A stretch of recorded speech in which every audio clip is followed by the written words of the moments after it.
Emilia Harcourt might look like just another cold, tough operative in Peacemaker. But beneath the sarcasm and the armor, there's a fascinating psychological pattern. She's not just fighting villains in bars, she's fighting herself.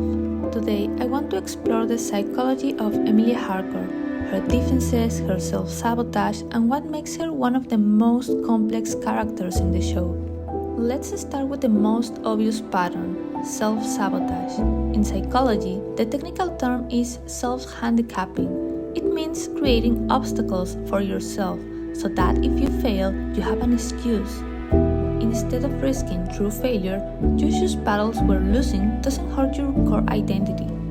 Harcourt shows this when she picks fights in bars, or buries herself in violent missions instead of pursuing her real dreams. She chooses chaos over vulnerability.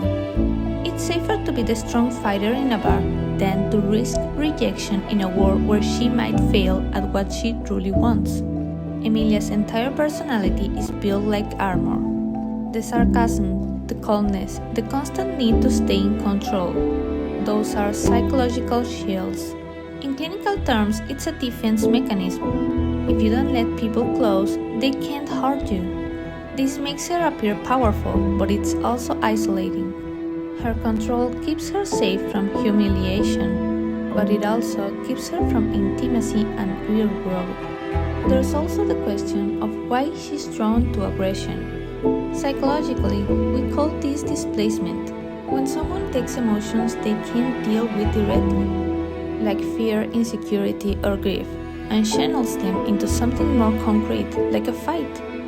That's why bar fights feel so fitting for her.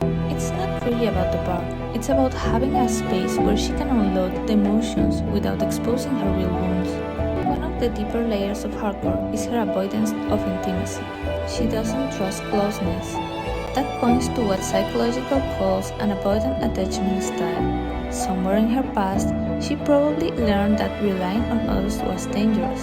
And now she repeats that lesson by keeping emotional distance, even from people who want to connect with her. This adds to her tragedy. She's competent, capable, and admired, but also emotionally disconnected.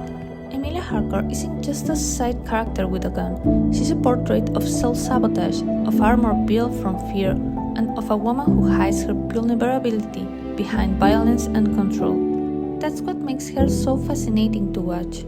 Because deep down, we recognize her struggle, the fight between protecting ourselves and actually living. And maybe, just maybe, Harcourt shows us what happens when you get too good at building walls and forget how to let anyone in.